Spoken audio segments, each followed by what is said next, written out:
the beginning, the very founding of Steinhoff International. Chapter 1. Steinhoff's first involvement in sourcing and selling household goods was in 1963, when its founder, a West German named Bruno Steinhoff, saw an opportunity to buy low-cost furniture from East Germany with the aim of selling it to the more well-off West German customers. It was this game of arbitrage, selling low and buying high, that helped shape the Steinhoff we know today. Bruno had a knack for selling furniture, and the businesses quickly flourished. Like so many entrepreneurs, Bruno came from humble beginnings. His first office was in a privately owned home. He then moved to a small warehouse near Hanover in Germany. Bruno Steinhoff spent many nights sleeping in his car, to which he had hitched a trailer, as he traveled all over Europe visiting retailers and showing them his products.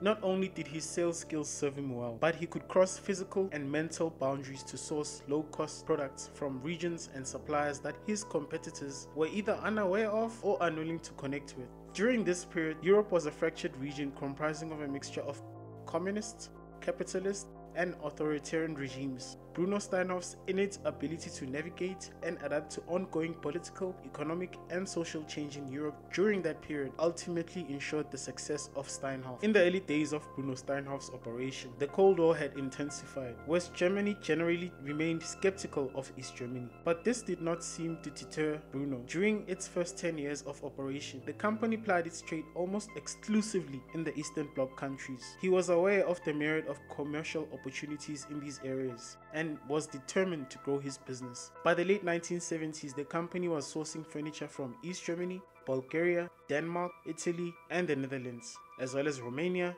Czechoslovakia, and Russia. Steinhoff's businesses took advantage of economic opportunities presented by strong postal government spending, along with various incentives for industrial growth and a general preference for intra-European trade. Bruno had managed to secure the exclusive rights to represent suppliers in the Saxony and Hessen regions of Germany. In 1966, he registered the company that would later become Steinhoff Europe. Soon after, a new head office and large factory were built in Westerda. The business of importing and trading was going so well, Bruno nonetheless decided to diversify into furniture production. This was his vision to grow, expand, and own the supply chain. By 1973, deliveries to the Westerda facility had increased to 274 train wagons per annum, up from 48 in the previous years. Turnover had reached 40 million Deutsche Mark. At that point, the company employed 105 people.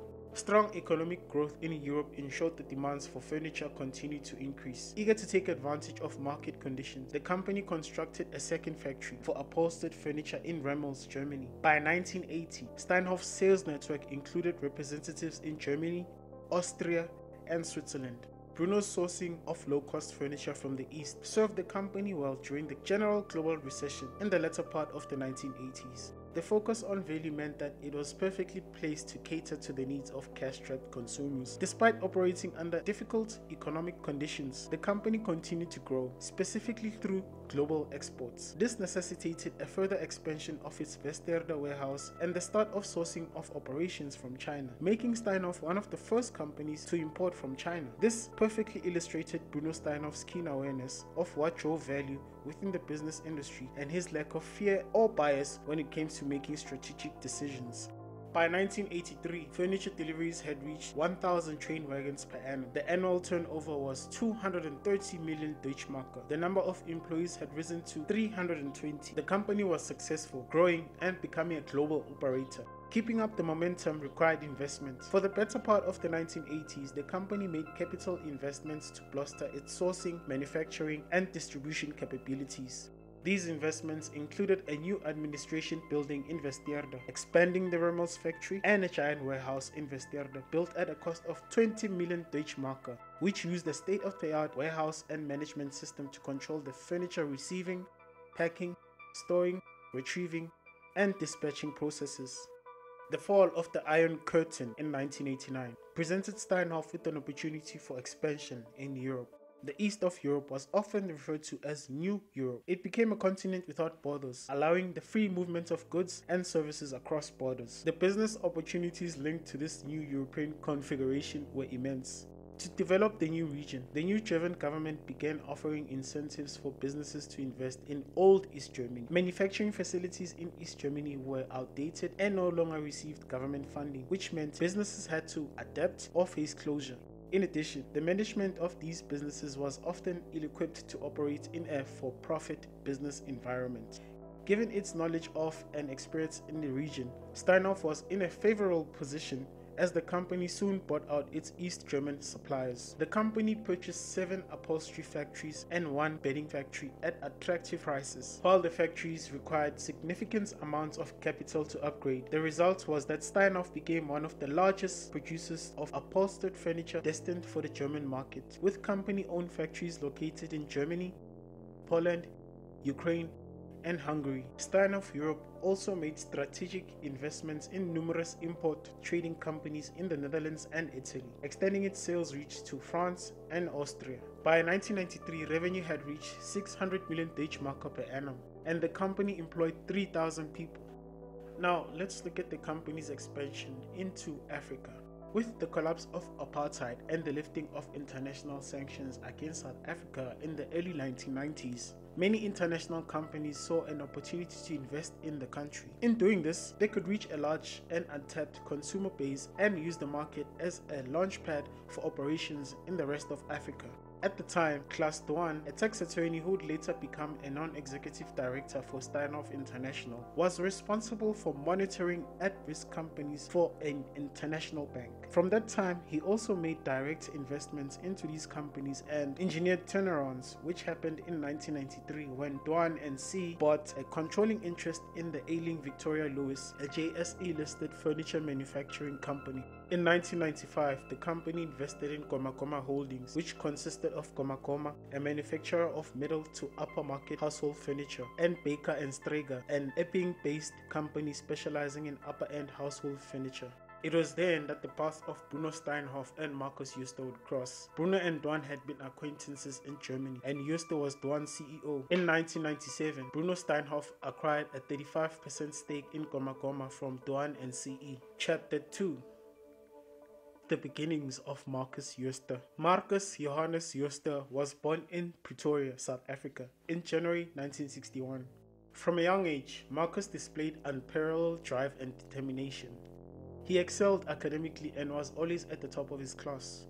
Jooste's father was a postal worker and an avid horse race punter. This instilled a love for horses and horse racing in the young Jooste. Jooste matriculated from Afrikaanse Hoërseun School in 1978. He obtained a Bachelor of Accounting degree from Stellenbosch University in 1982 and obtained an honors degree at the University of Cape Town while completing his chartered accounting articles at a company owned by Christo Visa. But it was his entrepreneurial spirit that truly set him apart. Even as a teenager, he started a small business selling homemade crafts to locals. As Markus grew older, he continues to push boundaries and challenge himself. His career began when he was appointed the Financial Deputy Director of the South African Revenue Services. When he was 23, in 1987, he was the Deputy Director of Guns Foods.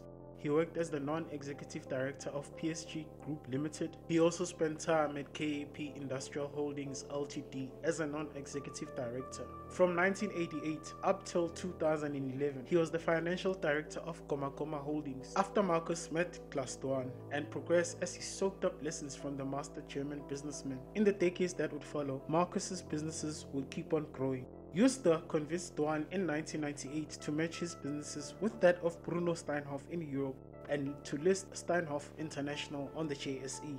Jooste and Doan acted as non-executive directors of Steinhoff International from 1988 and Jooste became its CEO in the year 2000. As CEO, he built the company through numerous acquisitions, from a small furniture manufacturer to a large corporation in the furniture industry.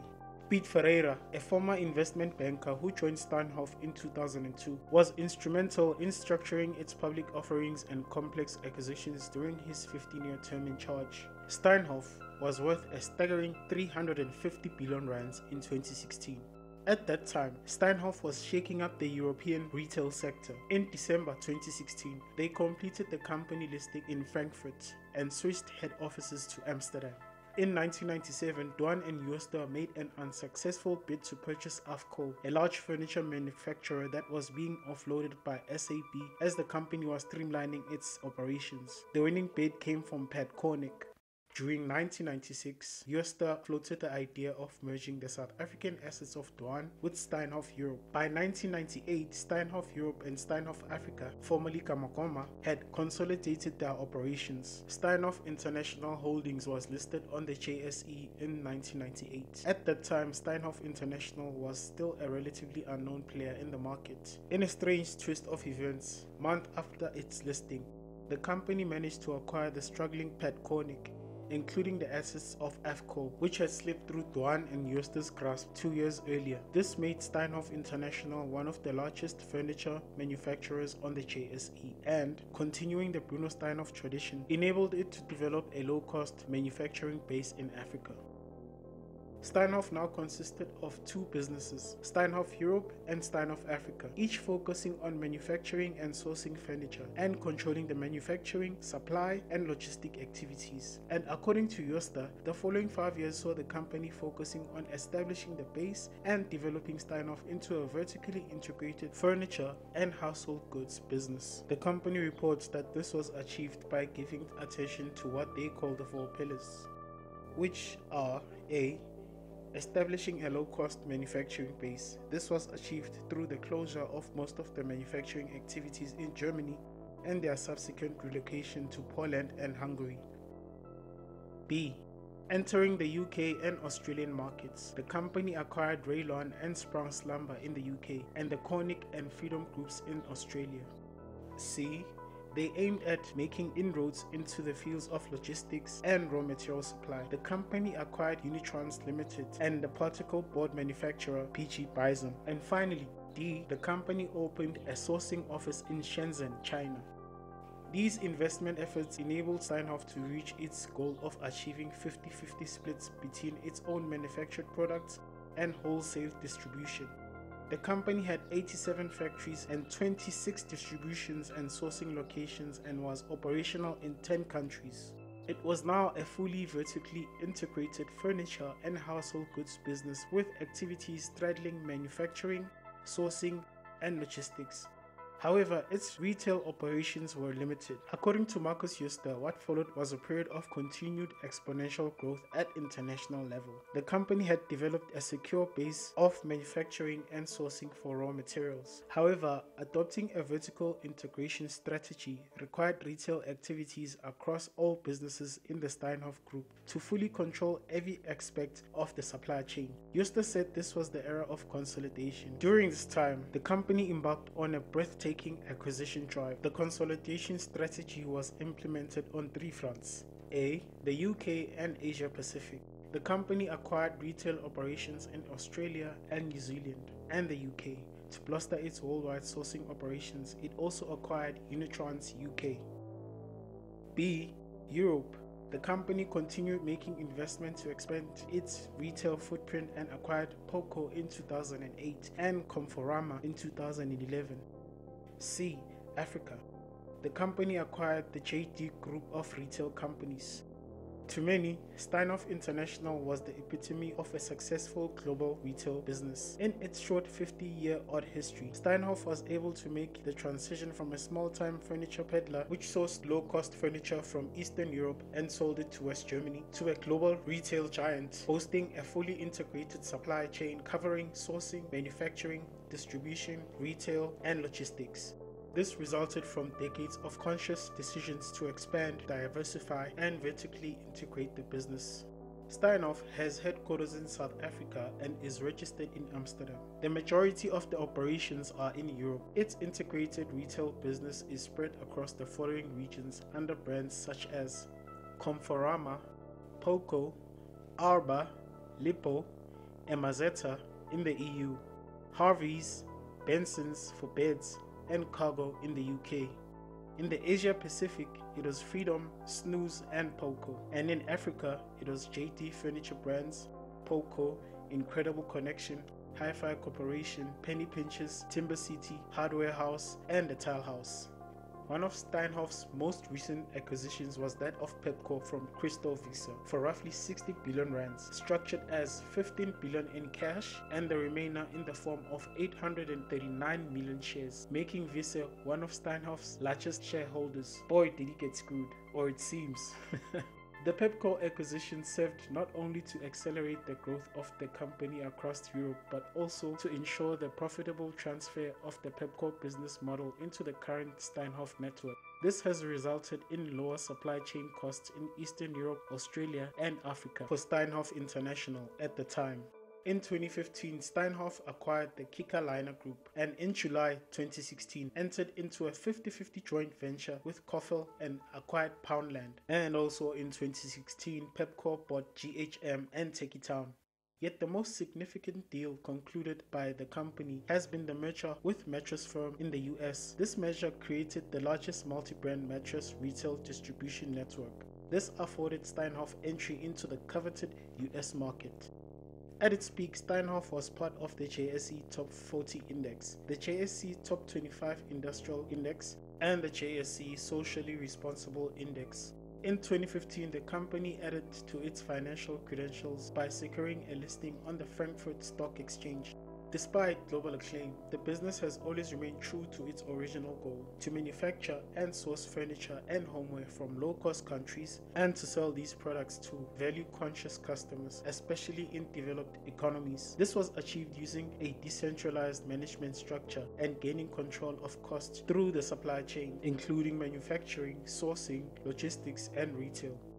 At the height of its success, Steinhoff could proudly reflect on the fact that it had provided everyday product at affordable prices, catering to consumers' needs for variety and convenience.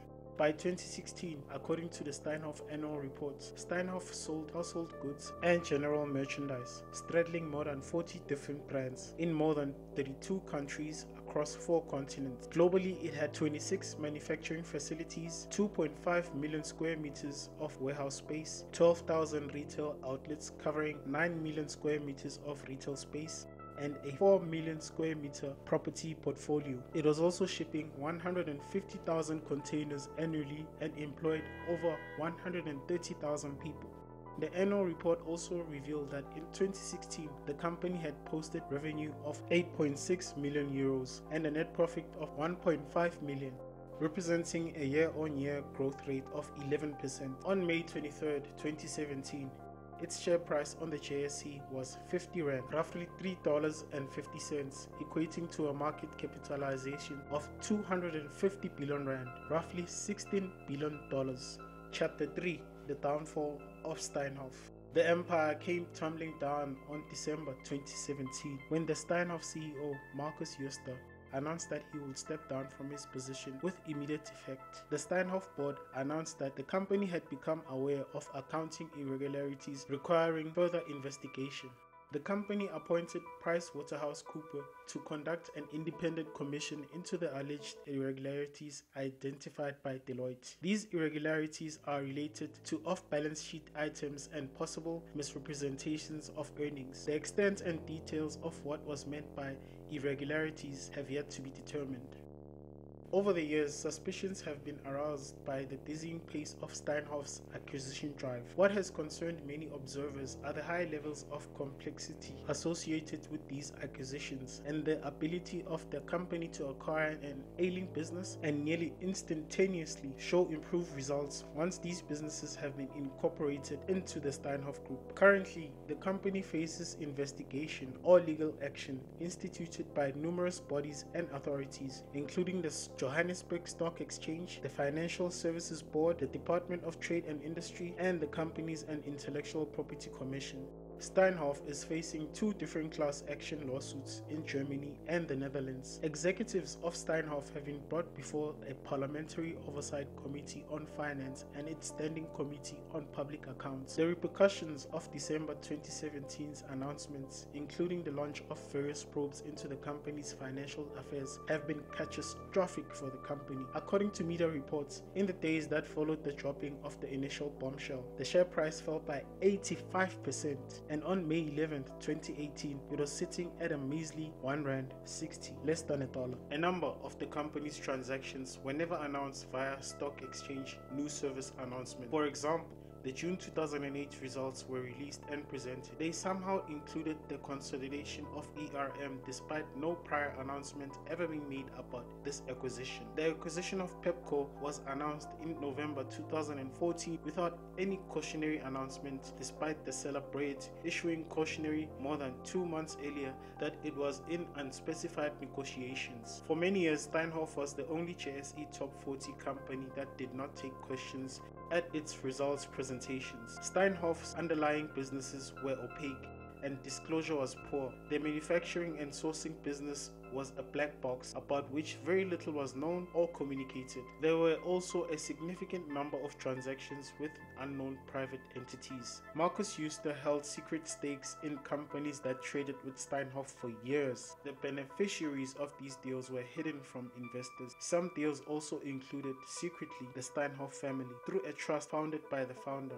Bruno Steinhoff, for his daughters, including the current Steinhoff director, Angela Kruger Steinhoff. Ahead of a PricewaterhouseCoopers forensic report on what went wrong at Steinhoff, new evidence suggested that Jooste used Steinhoff to secretly enrich himself and Bruno Steinhoff's family at the expense of shareholders who were none the wiser about this double dealing, or you could call it self-dealing. This also suggests that a systematic heist had played out right from the beginning when Steinhoff was listed on the JSE in 1998. After Jooste resigned on the 5th of December 2017 and Steinhoff admitted to accounting irregularities, the stock fell more than 90%, a loss of more than 250 billion rands, about $13.7 billion at the time. It turned out that Jooste had built a network of a few key individuals who helped him construct these secret deals for 2 decades. If you enjoyed this video, please like and subscribe, and I'll begin working on part 2 of the video and detail the systematic heist that took place and detail everybody that helped, well, allegedly helped Jooste, because since this guy seems to have enough lawyers to screw a whole country. Oh my goodness. Guys, please join me on my next video. Please like, subscribe, click the notification button, and then we can enjoy